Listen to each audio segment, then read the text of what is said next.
Hindi ko maintindihan saan nanggagaling yung total failure ako as a Department of Education Secretary. Kasi iba yung actions ni BBM noong ako ay nag-tender ng resignation. Ang clincher dito, hindi yun. Hindi yung gusto niya akong manatili at magtrabaho para sa kanya sa administrasyon. Yun yung pag-alis ko, nagbeso-beso siya sa akin.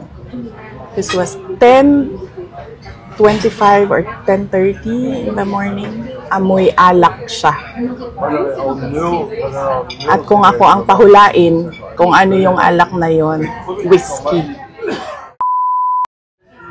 Good afternoon, Vice President Sara Duterte. Vice President Inday, the palace has said your time as DepEd Secretary was a complete failure. This stems from your statement that the country remains at a paper and pencil in comparison to other educational system of other countries which are modernized. What is your response to that, ma'am? Oh, thank you, Alvin and Tourism, for this opportunity to speak, and explain my side. Unang-una, masabi ko yon na we are truly behind sa education system natin compared to more developed countries around the world. And that is true. That is an observation. That is a fact of the Philippines. And I have all the right to say kung ano yung katotohanan ng bansa natin. That is covered by the freedom of speech and expression natin. So, dapat siguro walang magalit. Kasi yun naman yung katotohanan ng bansa natin eh. Saan ba tayo magsisimula mag-isip ng mga solusyon kung hindi natin tanggapin na mayroong problema yung bayan? Pangalawa, hindi ko maintindihan saan nanggagaling yung total failure ako as a Department of Education Secretary. Kasi iba yung actions ni BBM noong ako ay nag-tender ng resignation. Kung maalala ninyo, that was June 19, 2024. It was a Wednesday. Matagal ko na pinag-isipan yung pagre-resign. Inisip ko na kapag mag-resign ako, habang nasa administration ako, inaatake ako. Pag nag-resign ako, dodoble yung atake sa akin. Posibleng mag-file ng impeachment case sa akin dahil September 2023 pa lang pinag-uusapan na yon. So, matagal ko na hawak-hawak yung resignation letter na yun. Matagal akong pabalik-balik sa Malacanang, pero hindi ko talaga pa naibigay. Pero nung June 19, 2024, dun ko na isip na yun ang pinakatamang panahon na ibigay ko na yung irrevocable resignation ko. Kasi merong meeting sa Malacanang about opening of classes na hindi naman dapat na umaabot sa level ng Pangulo, pero meeting ko para sa kung kailan magbubukas ang klase. So after nung meeting, mag-request ako kay President Marcos if I can have a few minutes of his time. Meron lang akong ibigay sa kanya na sulat. So, ang ginawa niya, sinabi niya, so ano kasi yun? Meron silang reception area, tapos papasok ka sa isang room. Doon sa room, doon ginagawa yung meetings nila. Merong conference table.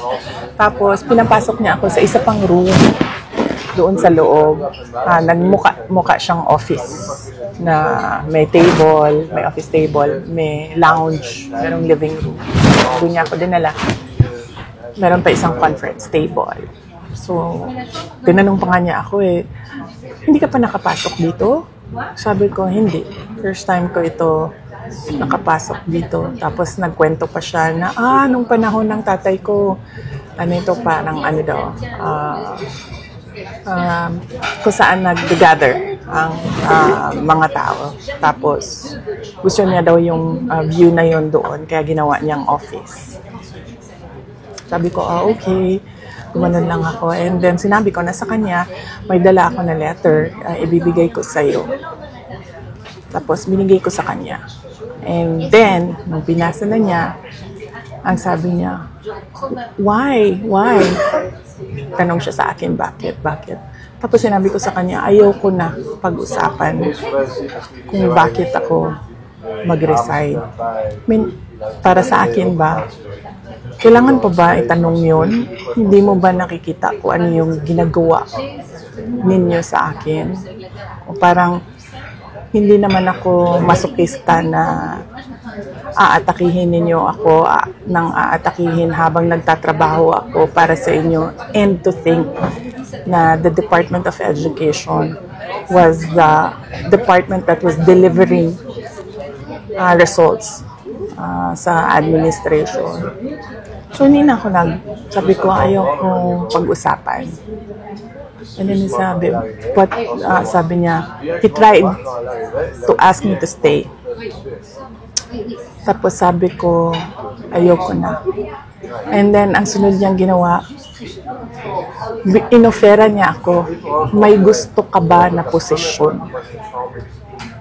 Sabi ko, wala akong gustong posisyon. Tapos, ang sunod niyang sinabi sa akin, pwede ka bang tumulong sa midterm elections para sa mga senators?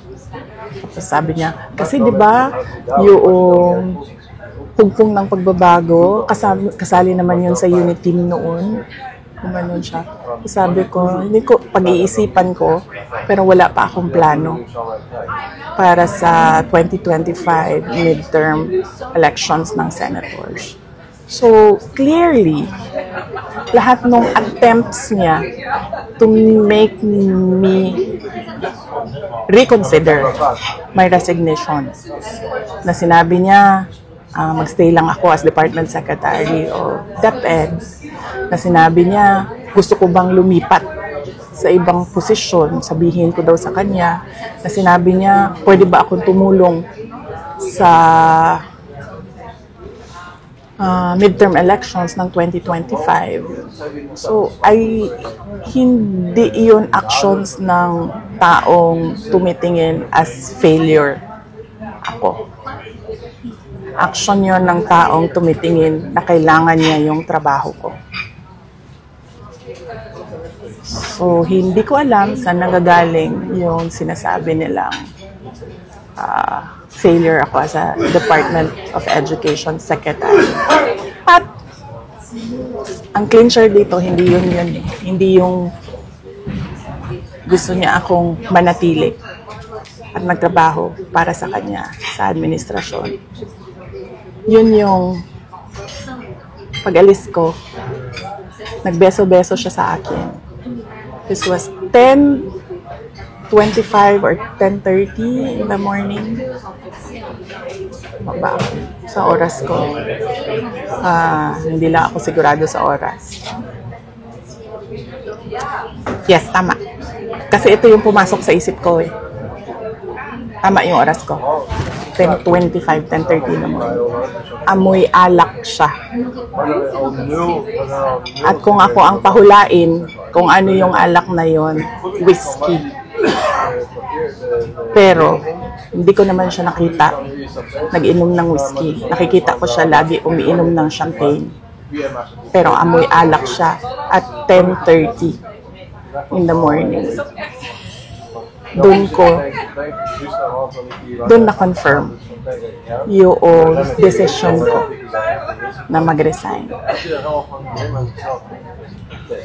So, hindi ako ang failure. Siguro, ang failure is yung 10:30 pa lang ng umaga, amoy alak ka na.